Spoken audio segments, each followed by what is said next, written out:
ವಿತ್ತ ಸಚಿವೆ ನಿರ್ಮಲಾ ಸೀತಾರಾಮನ್ ಅವರು ಫೆಬ್ರವರಿ 1, 2025 ಕೇಂದ್ರ ಬಜೆಟ್ ಅನ್ನು ಮಂಡಿಸಲಿದ್ದಾರೆ. ಬಹುತೇಕ ಮಂದಿ, ಅದರಲ್ಲೂ ಕೂಡ ಮಧ್ಯಮ ವರ್ಗದವರು ತುಂಬಾ ನಿರೀಕ್ಷೆಗಳನ್ನು ಇಟ್ಕೊಂಡಿದ್ದಾರೆ. ಹಾಗಾದ್ರೆ ಬಹುನಿರೀಕ್ಷಿತ ಯೋಜನೆಗಳ ಭಾಗವಾಗಿ ಮಹಿಳೆಯರ ಖಾತೆಗೆ ಹಣ ವರ್ಗಾವಣೆ ಮಾಡುವ ಯೋಜನೆ ಘೋಷಣೆ ಮಾಡುವಂತಹ ಸಾಧ್ಯತೆ ಇದೆ ಎನ್ನುವ ಕೂಗುಗಳು ಜೋರಾಗಿ ಕೇಳಿ ಬರ್ತಾ ಇದೆ. ಈಗಾಗಲೇ ಕರ್ನಾಟಕ ರಾಜ್ಯದಲ್ಲಿ ಸಿದ್ದರಾಮಯ್ಯ ನೇತೃತ್ವದ ಕಾಂಗ್ರೆಸ್ ಸರ್ಕಾರವು ಪಂಚ ಗ್ಯಾರಂಟಿಗಳನ್ನು ಘೋಷಣೆ ಮಾಡಿದೆ.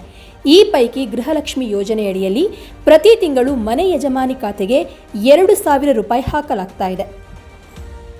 ಹಾಗೆಯೇ ಕೇಂದ್ರ ಸರ್ಕಾರವು ಇದೀಗ ಮಹಿಳೆಯರ ಖಾತೆಗೆ ಹಣ ವರ್ಗಾವಣೆ ಮಾಡುವ ಯೋಜನೆಯನ್ನ ಮುಂಬರುವ ಬಜೆಟ್ನಲ್ಲಿ ಘೋಷಣೆ ಮಾಡುವ ಸಾಧ್ಯತೆ ಇದೆ ಎನ್ನುವ ಮಾತುಗಳು ಕೇಳಿ ಬರ್ತಾ ಇವೆ.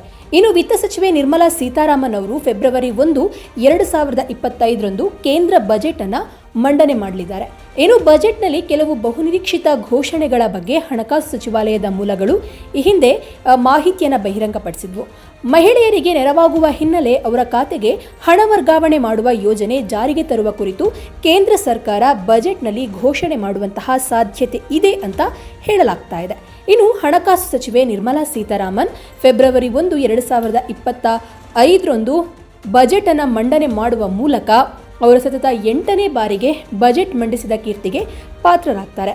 ಇನ್ನು ಪ್ರಧಾನಮಂತ್ರಿ ನರೇಂದ್ರ ಮೋದಿ ಅವರ ನೇತೃತ್ವದ ಎನ್ಡಿಎ ಸರ್ಕಾರದ 3ನೇ ಬಾರಿಯ 2ನೇ ಪೂರ್ಣ ಪ್ರಮಾಣದ ಬಜೆಟ್ ಇದಾಗಲಿದೆ. ಇನ್ನು ಆರ್ಥಿಕ ತಜ್ಞರ ಪ್ರಕಾರ ಮಹಿಳೆಯರಿಗೆ ಸಹಾಯವಾಗುವ ನಿಟ್ಟಿನಲ್ಲಿ ಬಜೆಟ್ನಲ್ಲಿ ಕೇಂದ್ರ ಹಣ ವರ್ಗಾವಣೆ ಮಾಡುವ ಯೋಜನೆಯನ್ನು ಬಜೆಟ್ನಲ್ಲಿ ಘೋಷಣೆ ಮಾಡುವ ಸಾಧ್ಯತೆ ಇದೆ.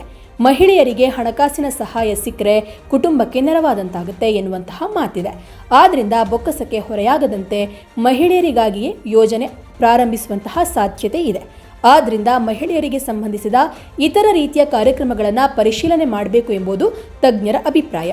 ಇನ್ನು ರಾಜಕೀಯ ಉದ್ದೇಶದಿಂದ ನೋಡಿದ್ರೆ ರಾಜಕೀಯ ಪಕ್ಷಗಳು ಮಹಿಳೆಯರನ್ನೇ ತಮ್ಮ ವೋಟ್ ಬ್ಯಾಂಕ್ ಮಾಡಿಕೊಂಡಿದೆ.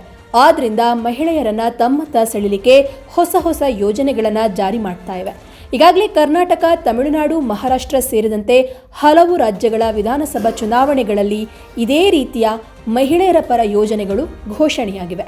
ಈಗಾಗಲೇ ಕರ್ನಾಟಕದಲ್ಲಿ ಕಾಂಗ್ರೆಸ್ ಸರ್ಕಾರ ಗೃಹಲಕ್ಷ್ಮಿ ಯೋಜನೆಯಡಿಯಲ್ಲಿ ಪ್ರತಿ ತಿಂಗಳು ಪ್ರತಿ ಮನೆ ಯಜಮಾನಿಗೆ 2,000 ರೂಪಾಯಿ ಹಾಕ್ತಾ ಇದೆ. ಈ ಹಣವನ್ನು ಹಲವು ಕುಟುಂಬಗಳ ಮಹಿಳೆಯರು ಸದುದ್ದೇಶಕ್ಕೆ ಬಳಸಿಕೊಂಡಿರುವಂತಹ ಉದಾಹರಣೆಗಳಿವೆ. ಗೃಹ ಉಪಯೋಗಿ ವಸ್ತುಗಳು, ಕೃಷಿ ಕ್ಷೇತ್ರಕ್ಕೆ ಸಂಬಂಧಿಸಿದಂತೆ ಹಲವರು ಇದೇ ಹಣದಲ್ಲಿ ಬೋರ್ವೆಲ್ ಕೊರೆಸಿರುವಂತಹ ಉದಾಹರಣೆಗಳಿವೆ. ಇನ್ನು ಕೆಲವರು ಒಡವೆಗಳನ್ನು ಸೇರಿದಂತೆ ಮನೆಗೆ ಬೇಕಾದ ಪ್ರಮುಖ ವಸ್ತುಗಳನ್ನು ಕೊಂಡ್ಕೊಂಡಿದ್ದಾರೆ. ಇದು ಒಂದು ರೀತಿಯಲ್ಲಿ ಒಳ್ಳೆಯ ಯೋಜನೆಯೇ ಆಗಿದೆ. ಮತ್ತೊಂದು ಕಡೆ ನೋಡೋದಾದರೆ ರಾಜಕೀಯ ಉದ್ದೇಶದಿಂದ ಮಹಿಳೆಯರ ವೋಟ್ ಪಡೆಯಲಿಕ್ಕೆ ಸರ್ಕಾರಗಳು ಇಂತಹ ಯೋಜನೆಗಳನ್ನು ರೂಪಿಸ್ತಾ ಇವೆ ಎನ್ನುವಂತಹ ಮಾತುಗಳು ಕೂಡ ಇವೆ.